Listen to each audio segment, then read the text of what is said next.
Mending relations or widening the gulf between them. South Korea's President Moon makes his first state visit to China. He hopes to repair the damage done by the deployment of the US missile defense system. Can he also ease North Korean tensions? This is Inside Story.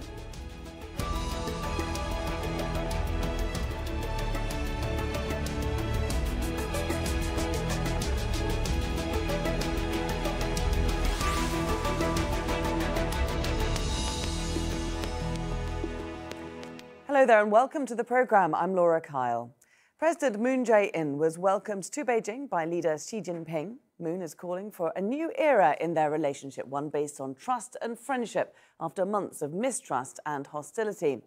But the animosity between the two neighbours was on full display when a South Korean photojournalist was beaten by Chinese guards whilst covering the state visit. Seoul is demanding an apology for the incident. Well, it's the two leaders' first meeting since the US Secretary of State opened the door to unconditional talks with North Korea. But sending mixed messages, the White House was then quick to caution that North Korea must first improve its behaviour. Warmer relations between China and South Korea could play a crucial role in organising talks with the North. This meeting is also a chance to diffuse Chinese tensions surrounding the deployment of a US missile defence system in South Korea. Well, let's bring in our panel now. And from Beijing, we have Victor Gao, chairman of the China Energy Security Institute. From Seoul, Se-Woong Koo, a political commentator and publisher of Korea Exposé. And from Exeter in the UK, Aidan Foster-Carter, Honorary Senior Research Fellow in Sociology and Modern Korea at Leeds University. A very warm welcome to all of you. Victor, let's start with that scuffle, rather unfortunate event during a visit that was supposed to be about mending ties. Well, before we talk about the scuffle, let's focus on the big picture. That is, President Moon of South Korea is in Beijing. He's warmly being welcomed by the Chinese President Xi Jinping. The Chinese government and the ROK government are talking directly, not only about bilateral relations, including trade and economic relations, but also, very importantly, the situation on the Korean Peninsula. All this and the historical importance of President Moon's state visit to China should not be eclipsed by what happened to the journalist, which is very unfortunate. Now, as far as but let me just jump in there. Let me just jump in there, because I think the reality on the ground in South Korea is that the visit is being eclipsed by this scuffle. Is that not right? So how much of this is appearing in South Korean media?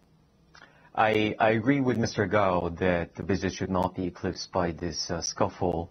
That said, as you have pointed out, Laura, the South Korean media is not taking a very kind look at what has happened today. In fact, there has been a lot of weariness in South Korea over this visit because, on one hand, people are hoping that Mr. Moon would be able to resolve this kind of economic tension between China and South Korea brought on by the deployment of THAAD.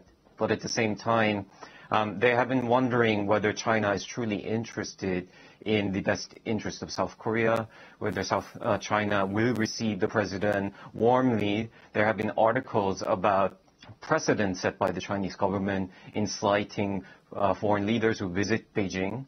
And in a way, what happened today only goes to confirm the suspicion many South Koreans had that China, in fact, does not want to go very easy on South Korea at the moment.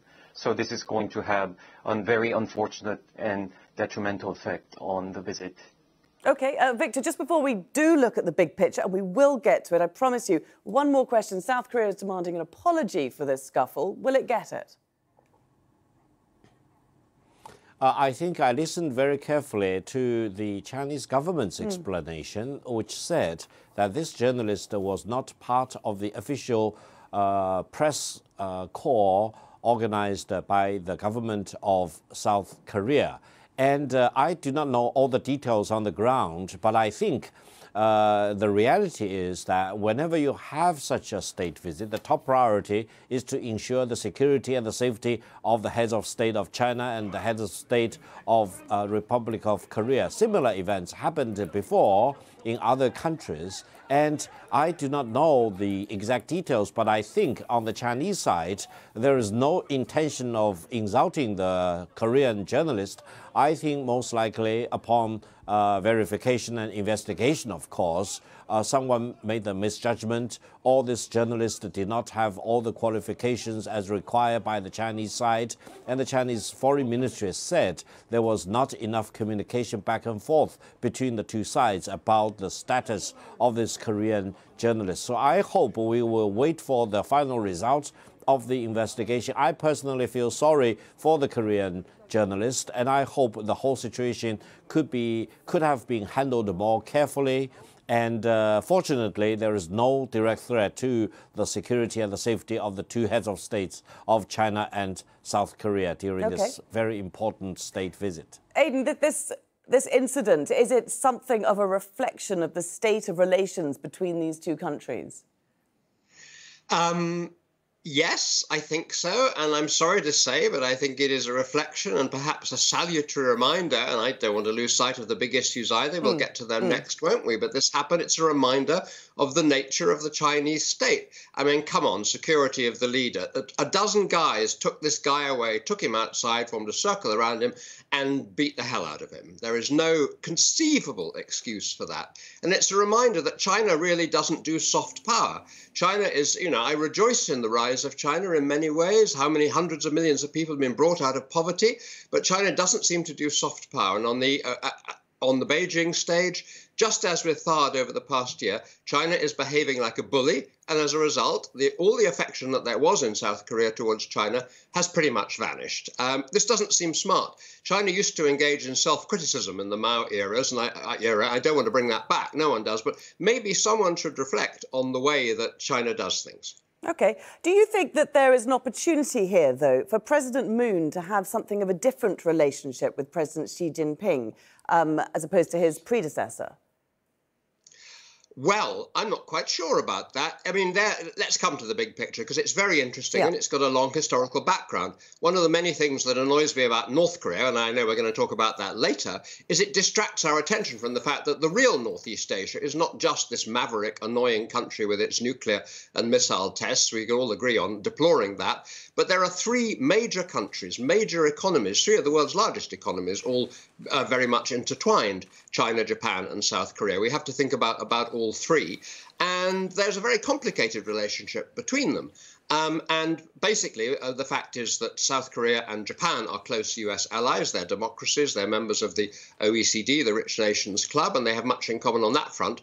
However, historically, in recent history, it was China and Korea were both victims of Japanese aggression. And quite often, that's what takes priority. And South Korea's previous president, Park Geun-hye, although a conservative, now in jail for reasons that we won't, I guess, go into, she actually surprised many people by trying to sort of lean towards China. So I don't know whether Moon Jae-In would go any further, but he's really hemmed in by China's bullying behavior and North Korea's threatening behavior. So it's quite a complicated picture, and there is a lot to mend. I wish him luck.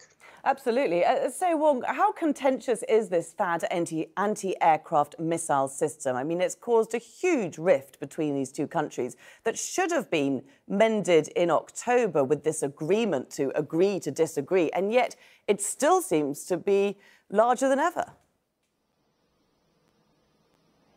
Yes, because there's very clear indication that America does not necessarily want South Korea to get closer to China than it has been in the past, even though the South Korean Foreign Minister Kang Kyung-ha came out very publicly saying that there will be no additional deployment of that in South Korea, and also South Korea will not join any kind of missile defense system that the America is organizing between South Korea, Japan, and the U.S.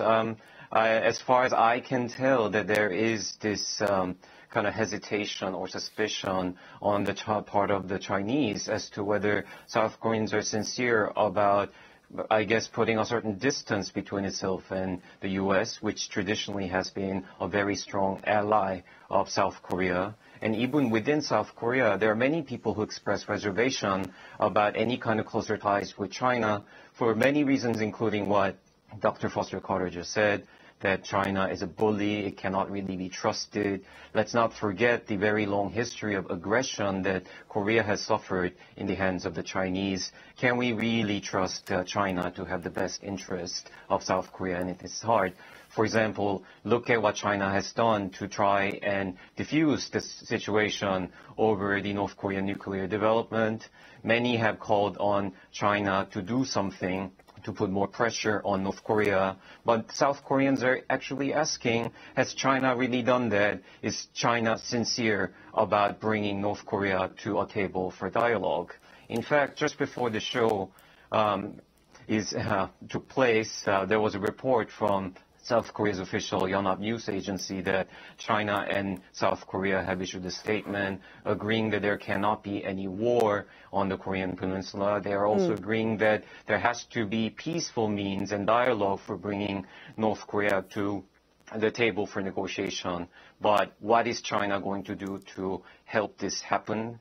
And that's a question that many people think that China simply is not providing credible, reasonable answers to. OK, two major points there, Victor, that I want to give you a chance to address. The first one is this rather harsh critique from both guests that China is a big bully in the region. First of all, your response to that? No, I think this is completely inaccurate. Talking about the Korean nuclear situation, I think it is for the record that China has been standing very firm for two things. One is complete denuclearization on the Korean peninsula. Secondly, no use of arms or war or conflict to achieve that goal. And I think it is very important to note that even the United States, after threatening to fire and fury and loaded and pulling the trigger, for example, all those threatening things, talking about a potential war on Korean peninsula, is now also saying that they may be ready to open up direct dialogue with DPRK, which is exactly what China has been asking for all these months and all these years. Also, I think the previous panelists probably got history wrong. I think if you really read about history for over the past 2,000 years, China has never set foot in Korea. Korea was part of China to a certain extent, of course, during different kingdoms. However, China was not an occupying force of Korea at all throughout the historical period. And I think between China and Korea for 2,000 years, the relations have been normally very normal and good. Okay. And the Korean culture has benefited hugely from the Chinese civilization. Aidan raising and his to eyebrows, say China his head. Let's give threatens him a Korea chance to respond to that, Victor. really is not making any sense at all. OK, let's let Aidan respond to that. I can see him shaking his head.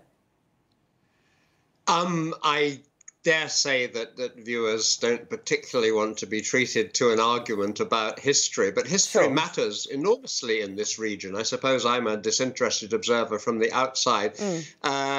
The aggression thing could be argued in lots of ways, but the claims that Korea was in any sense part of China are deeply controversial and resented. There are lots of historical arguments, but I guess maybe, I mean, I think it's a very, what Victor is saying, will, I suspect, be seen in South Korea, though I'm not the one to say this, as actually quite patronizing. The point I'd rather dwell on is that China has thrown away, there was a great reserve of Sinophilia, particularly when relations were first restored in 1992.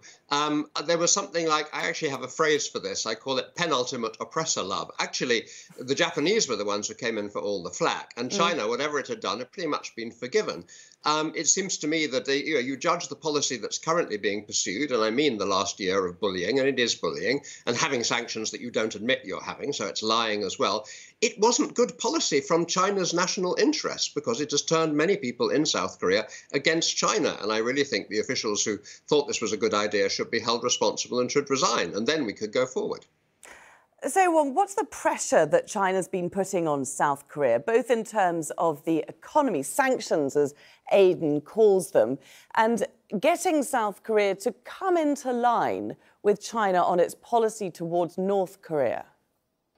Well, I think we should really focus on the economic aspect of what China has done, because that is what has been getting a lot of play here in the South Korean media.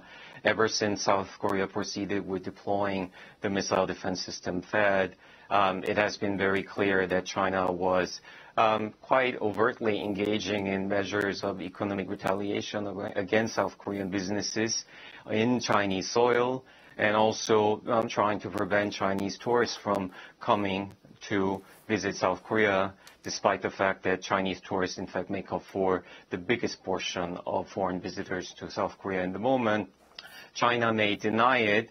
It may say that there is no official policy for this, but at least from the South Korean point of view, it's very clear that China is unhappy, and it is engaging in these measures that I guess some, such as Dr. Foster Carter, would label bullying. Okay. And that's how South Koreans perceive it.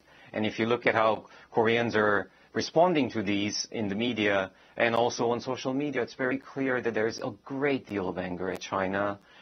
People recognize that it is in the practical interest of South Korea to try and mend relations, but on the emotional level, it's also clear that people do not like China at all at the moment. So it also puts a lot of pressure on the president as he's trying to improve relations between these two countries, because he does need to listen to the people who are watching the scuffles, who are watching the Chinese government policies. Sure. So, Victor, we have President Moon arriving in Beijing with a 300-strong business delegation, the largest delegation he's ever travelled with. Also, he's wheeled out celebrities. He's wheeled out K-pop celebrities. He's wheeled out Korean actors and actresses. Is this going to be enough to get China to lift this boycott or sanctions, however you want to call it, to ease the economic pain that China is causing South Korea? No, I think let me make a couple of points. First of all, to believe that to have the THAAD anti-missile system installed in Korea will trigger no response from China is completely ludicrous. Just think about the Soviet Union's deployment of missile in Cuba, and President Kennedy and the United States imposed the quarantine of the sea, but was there not an agreement in October? Was there not an agreement in October where both sides agreed to move on from that? Yeah, I think it takes time for things to really come to fruition. And you mentioned it's the first time for President Xi Jinping and President Moon to meet. No, it's not the first time. The two leaders met in Vietnam during the APEC summit. And I think, I think this is good progress of the relations. Now, secondly, let me make one point. The panelist mentioned Korean people being angry at China. I think you need to look at the big picture. That is, between China and ROK, only a friendly, constructive, and normal relations will work for the benefit of both China and South Korea. What China wants from South Korea is nothing but equal treatment, respect mutually of each other. And if you believe you can have the deployment of THAAD missile at the request of the United States, which really is very intrusive into deep depths of the Chinese territory, and China will just sit there and be idle, that's very childish and very immature. And I think it has taken the two governments months of very difficult negotiation to come to this day of great constructive progress in the right direction. And both China and South Korea need to be proud of that. And the two countries can really go a big mile. South Korea will always be a close neighbor of China. That's a reality. No one can change that. Aidan, Seoul really has to walk. Seoul really has to walk a very fine line here, doesn't it? Keeping the US happy on one side and China happy on the other. I agree. The pun is dreadful but irresistible. ROK or rock in a hard place this time rather than between it. It's an incredibly delicate position. Remember that Moon Jae-In, who's been in power, he was elected barely 6 months ago, he comes from the centre-left. Other things being equal, he would like to be nice to North Korea, to continue the sunshine policy, which he was part of as chief of staff to former president No Moo-hyun. And on the whole, that centre-left or liberal in the US sense current in South Korean politics certainly doesn't want to kowtow to the United States, but it doesn't want to kowtow to anybody else. Probably like a more balanced position. But as I say, even on the South Korean conservatives, like former President Park Geun-hye, were the same, between, the US, but which nonetheless remains its founding ally, and China. My point, which I fear I grow weary and boring repeating, is that China has really, done very badly from China's point of view because it has acted, and I have to repeat the B word, like a bully, and not, denying that it all happened. The Chinese tourists just dried up, basically. There's no denying the facts and so on. This has got rid of some goodwill. And why can't China learn soft power? Soft power is really useful. You can't do everything with hard power, say, you are our neighbour or else, which seemed to be what Victor was implying. We will get annoyed, and that's just it. I mean, that doesn't go down very well with small countries, smaller countries. Absolutely. And is that the message that's being heard in South Korea, Se-Woong? Well, in South Korea, unfortunately, the kind of things that Mr. Gao has just said, saying that China and South Korea are neighbors and they should have close relations. These are things that I absolutely agree on. But I think he made a point in a way when he said things like, from the Chinese point of view, there has been really no aggression toward South Korea by China, or when he said that the kind of measures that China took in response to the THAAD deployment are reasonable. And that only goes to really illustrate what is wrong with the Chinese point of view. Okay. They do not realize how these comments are being registered in the minds of the South Korean people. If they truly want to pursue diplomacy, they need to rethink how their message is being received here in South Korea. Okay, and I'm just going to jump in, Se-Woong, because we are running out of diplomacy. time and we really do need to touch at least on North Korea. Is there an area here where China and South Korea can come together? Can the two sides see eye to eye on a way forward to dealing with the North's nuclear proliferation? Absolutely. We should not forget that Mr. Moon was in the government of President Roh Moo-hyun, which was the last liberal or center-left government here in South Korea before 9 years of conservative rule. Back then, there was very strong relationship between China and South Korea when it came to how to counter the North Korean threat. Both nations were in agreement, as they seem to be today, that there should only be peaceful means in the works in order to bring about resolution of this problem, that there should be negotiation, that America really should come on board and really drop its hostile stance toward North Korea. That is what we're seeing today during this visit to Beijing, and that is actually a hopeful sign for bilateral relations more than anything. Okay, Victor, do you agree with that? Can China and South Korea come together to push for talks to bring North Korea back to the table? Absolutely. I think China does not want to see a war on the Korean Peninsula. The people and the government in ROK also do not want to see a war on the Korean Peninsula, because if a war breaks out, especially involving the nuclear weapon-armed DPRK, you will see calamity, you will see catastrophe, you will see loss of life on hundreds of thousands, if not on the millions level. And I think there are certain countries which do not care about breaking out with the war on the Korean Peninsula, but China and South Korea definitely do not want to see a breakout of a war on the Korean Peninsula. And I think this is the big picture that the people in South Korea really need to focus on. You need to stand firm with China in opposing a war on the Korean Peninsula, because any loss of life will be either in North Korea or South Korea will be loss of Korean lives. And any loss of life potentially in China will be a loss of Chinese life. We do not want to see that. Absolutely. We want to see peace, diplomacy and dialogue prevail. Aidan, we need let's to just get the stand last word firmly into together Aidan, to because achieve I'm that just goal. wondering, if you bring in the mixed messages coming from the US, whether the time now is right for diplomacy.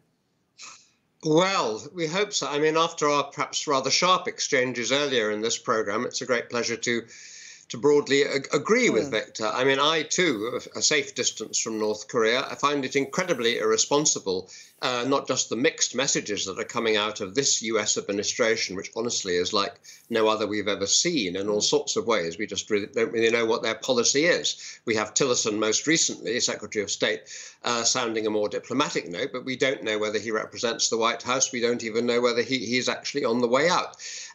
It's very easy for people who are far away, and there are people who are overtly calling for a strike on North Korean military facilities, when I think everybody knows, even Steve Bannon, the very right-wing Trump's former security director of strategy, said that there isn't a military solution. They got us, because there's no way. It's almost certain that North Korea would react with a strike on Seoul, the South Korean capital, 20 million people all in the firing line. I can agree on all of that. We must absolutely not have a war. Perhaps we should end on a note of agreement. I think we should end there on a note of agreement. It's been a pleasure talking to you all. Thank you all very much for joining us. Victor Gao, Se-Woong Koo and Aidan Foster-Carter. And thank you too for watching. You can see the programme again anytime by visiting our website, that's aljazeera.com. And for further discussion, do go to our Facebook page, that's facebook.com/AJ Inside Story. You can also join the conversation on Twitter. Our handle is @AJ Inside Story. From me, Laura Kyle, and the whole team here, bye for now.